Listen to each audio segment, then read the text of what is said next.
کعب رضی اللہ عنہ روایت کرتے ہیں کہ جناب محمد عربی صلی اللہ علیہ وسلم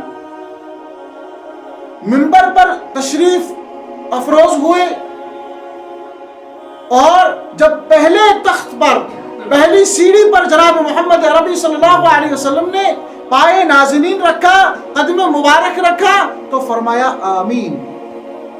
اس کے بعد جناب محمد عربی صلی اللہ علیہ وسلم دوسری سیڑھی پر چڑھے، اور اسی معمول کے اعتبار سے اس وقت بھی فرمایا آمین، اور تیسری سیڑھی پر چڑھے اس وقت بھی فرمایا آمین۔ صحابہ کرام رضوان اللہ تعالی علیہ مجمعین انہوں نے عرض کی یا رسول اللہ صلی اللہ علیہ وسلم یہ کیا ماجرا، اس پر رسول تو ذاتی کران، آج آپ نے جو ہے جب منبر مبارک پر آپ نے جو ہے تشریف فرما ہوئے تو آپ نے 3 مرتبہ آمین کہا، یہ کیا ماجرا ہے؟ تو جناب محمد عربی صلی اللہ علیہ وسلم و فرمو ارشاد کہ حضرت جبرائیل امین علیہ السلام آمینش تمو کرو کا دعا کیا کرو، ہلاک گژھن سو شخص، برباد گژھن سو شخص جس نے رمضان کو ایمان کی حالت میں پایا، اس کے بعد اپنے گناہوں کی مغفرت نہ کرا سکا، تو جناب محمد عربی صلی اللہ علیہ وسلم کو حکم ہوا کہ آپ آمین کہیں، تو جناب محمد عربی صلی اللہ علیہ وسلم کو ید بدعا اسم آمین، داغ بدعا کہ جس نے میرے نبی صلی اللہ علیہ وسلم یعنی جناب محمد عربی صلی اللہ علیہ وسلم کا نامی سنا، اس کے بعد جناب محمد عربی صلی اللہ علیہ وسلم پر درود و سلام نہیں پڑے، تو حضرت جبرائیل امین علیہ السلام نے بدعا کی ہلاک ہو جائے ایسا شخص، برباد ہو جائے ایسا شخص، تو حضور اکرم صلی اللہ علیہ وسلم نے اس موقع پر بھی آمین کہا۔ تیسری جگہ جب تیسرے منبر پر حضور اکرم صلی اللہ علیہ وسلم جلوہ افروز ہوئے تو اس وقت بھی آمین کہا، تو حضرت جبرائیل امین علیہ السلام نے کیا بدعا کی، جس نے اپنے والدین کو پایا اور ان کی خدمت نہ کرا سکا، ان کے ذریعے سے اپنی مغفرت نہ کرا سکا، حضور اکرم صلی اللہ علیہ وسلم نے اس موقع پر بھی کہا آمین۔ یہ کیسا کہ انسان سوچن کہ بدعا کرن وول کس جو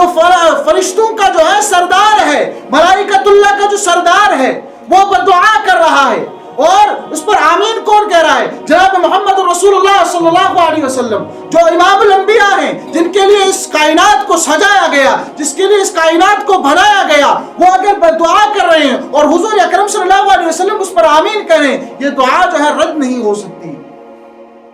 اگر اس ایمان کس حالت اس میں رمضان لب، پھر ہم نے ان 3 چیزوں پر عمل نہیں کرا سکے، اگر ان 3 چیزوں کو ہے اپنی زندگی میں نہیں لا سکے، کہ رمضان کو اللہ تبارک و تعالی نے ہمیں ایسا تحفہ دیا، کہ ایسا گولڈن چانس دیا کہ ہمیں جو ہے اللہ تبارک و تعالی اس موقع کو جو ہے کھونے کا موقع نہ دے، کہ ایسا موقع ہے جس میں انسان اپنی بخشش کرا سکتا ہے، اور اللہ تبارک و تعالی کی جانب سے کیا ہے، جنت کے دروازے کھلے ہیں، جہنم کے دروازے بند ہیں، جو ہے شیاطین کو بھی بند کر لیا ہے۔ اس میں انسان کو جو ہے اللہ تبارک و تعالی نفل اگر ادا کرے گا تو فرض کا ثواب دیتے ہیں، فرض اگر ادا کرے گا تو 70 فرضوں کا ثواب اسے ادا کرتے ہیں۔ تو اس میں اللہ تبارک و تعالیٰ کے خزانوں کو لوٹنا جو ہے آسان ہے، اللہ تبارک و تعالیٰ کے خزانوں کو جو ہے ان کی جو ہے رحمتوں کو چرانا اور اس کی برکات کو چرانا آسان ہے۔ تو گڈنک بدعا کیا کرو، جس نے ایمان اور احتساب کی حالت میں رمضان المبارک کو پایا پھر اپنی مغفرت نہ کرا سکا۔ ہمیں اپنے آپ پر اپنے گریبان میں جھانک کر دیکھنا ہے، ایسے پنس پانس کن وچھن کہ ایسا سر رمضان المبارک تے لوگ ایس پتہ جائز پر مغفرت کرنا ہوئی، ایسا تخلائی کہ اللہ تبارک و تعالیٰ کا سن گناہ معاف، جو اللہ تبارک و تعالیٰ نے ہمیں حکم دیا تھا کیا اس پر ہم جو ہے اس پر عمل کر رہے ہیں یا نہیں کر رہے ہیں۔ اگر ایسا نہیں ہو رہا ہے تو اللہ تبارک و تعالیٰ نے ہمارے لیے جو گولڈن چانس رکھے ہیں، اگر ان گولڈن چانسوں کو بھی ہم جو ہے اس کو جو ہے اس رحمت کو اللہ تبارک و تعالیٰ کے خزانوں کو لوٹ نہ سکے اور اپنی مغفرت کرا نہ سکے تو ہم جیسا جو ہے بالکل بدبخت انسان کوئی نہیں ہے۔ دوسرا، جس نے جناب محمد عربی صلی اللہ علیہ وسلم کا نام سنا اور اس کے بعد حضور اکرم صلی اللہ علیہ وسلم پر درود و السلام پڑھنا بھول گیا تو اس کے لیے بھی حضرت جبرائیل امین علیہ السلام بدعا کرتے ہیں کہ برباد کسی اس شخص، ہلاک کسی اس شخص. تو حضور اکرم صلی اللہ علیہ وسلم نے اس بدعا پر بھی کیا کہا؟ آمین کہا. تو جب بھی حضور اکرم صلی اللہ علیہ وسلم کا نام لیا جائے تو حضور اکرم صلی اللہ علیہ وسلم پر درود السلام پڑھنا ہمارے اوپر لازم ہے، ضروری ہے کہ ہم حضور اکرم صلی اللہ علیہ وسلم پر درود السلام بھیجیں. اور ایک روایت میں ہے کہ جس نے حضور اکرم صلی اللہ علیہ وسلم پر کا نام سن کر حضور صلی اللہ علیہ وسلم پر درود السلام پڑھنا بھول گیا تو اس کو یہ جو ہے اس کو بتلایا جائے اس نے جنت کا جو ہے راستہ بھول گیا کہ جس نے حضور اکرم صلی اللہ علیہ وسلم کا نام سنا تبت گوشت حضور ان پر درود السلام پر نوشتی تو اس کو کہو کہ یہ جنت کا راستہ ہی بھول گیا. جس کو جو ہے جنت کا راستہ بھول گیا، جو ہم اعمال کر رہے ہیں یم چیز اس کرانچ صدقات چ دیوان زکات چ دیوان، اس کا جو ہے مدعا کیا ہے کہ اللہ تعالی ہم سے راضی ہو جائے، اللہ تبارک و تعالیٰ کر سین گناہ معاف، ہمارے سیئات کو معاف کرے گا، ہمارے حسنات کو قبول فرمائے گا، ہم کامیاب ہو جائیں گے تو اللہ تبارک و تعالیٰ اس کے بدلے میں ہمیں جنت نصیب فرمائے گا. لیکن جب ہمیں حضور اکرم صلی اللہ علیہ وسلم کا نام سن کر حضور صلی اللہ علیہ وسلم پر درود و سلام پڑھنے بھول گئے تو ہم جنت کا راستہ ہی اگر بھول گئے تو جنت میں کیسے جائیں گے. داغ چیز کہ جس نے اپنے والدین کو پایا اور ان کی خدمت نہ کر سکا، ان کو آج بھی اس رمضان المبارک میں ناراض کیا، اگر انہوں نے معاف نہیں کیا تو اللہ تبارک و تعالیٰ کے پیارے نبی صلی اللہ علیہ وسلم نے فرمایا کہ ایسا شخص بھی کیا ہے، اس کا کوئی جو ہے رمضان مبارک کا کوئی فائدہ نہیں ہے. اور شب قدر جو اللہ تبارک و تعالیٰ نے آپ اور ہمیں نصیب کی کہ ہم ان راتوں میں جو ہے تاک راتوں میں جاگے اور جاگنے کی اللہ تبارک و تعالیٰ توفیق دے.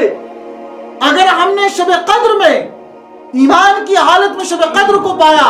ساری رات ہم بیدار رہے، لیکن اگر ہمیں والدین ناخوش تھے،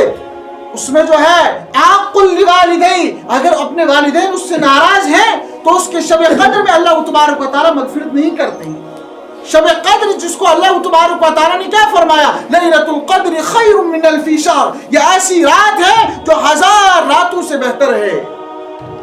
جو 1000 مہینوں سے بہتر ہے. اگر ایسی رات میں بھی اللہ تبارک و تعالیٰ اس کی مغفرت نہیں کر رہا ہے تو اس کو اپنے جو ہے گریبان میں جھانک کر دیکھنا ہے کہ میرے والدین مجھ سے ناراض تو نہیں ہے. اگر میرے والدین مجھ سے ناراض ہیں، میرے رشتہ دار مجھ سے ناراض ہیں، میں رشتہ داروں سے قطع رحمی کا جو ہے برتاؤ کر رہا ہوں، اگر میرے والدین مجھ سے ناراض ہیں، اگر میرے رشتہ دار مجھ سے ناراض ہیں تو اللہ تبارک و تعالیٰ مجھے شب قدر بھی اگر اس نے عطا کی تو اللہ تبارک و تعالیٰ میرے گناہوں کو معاف نہیں کریں گے، میری بخشش نہیں کریں گے. تو یہ چیز سوچیں کہ کہیں ہمارے والدین ہم سے ناراض تو نہیں ہیں، کہیں میں اپنے رشتہ داروں کے لیے جو ہے اذیت کا سبب تو نہیں بن رہا ہوں، کہیں میرے رشتہ دار مجھ سے جو ہے ناراض تو نہیں ہے. اگر ناراض ہیں تو رمضان ہمیں کیا سکھاتا ہے کہ ہمیں ایک دوسرے کی ہمدردی آ جائے، ایک دوسرے کی غمخواری آ جائے، ایک دوسرے کا احساس ہمارے قلوب کے اندر سرب ہو جائے، پیدا ہو جائے. یہ رمضان کا جو ہے مقصد ہے. اگر اس چیز کو ہم نے جو ہے مد نظر رکھتے ہوئے ان چیزوں پر عمل نہیں کی، ان چیزوں کو اپنایا نہیں، ان چیزوں پر عمل پیرا نہیں ہوئے تو رمضان المبارک کے جو روزے ہیں تو ہمارے ان روزے رکھنے کا، عبادت کرنے کا کوئی فائدہ نہیں ہے.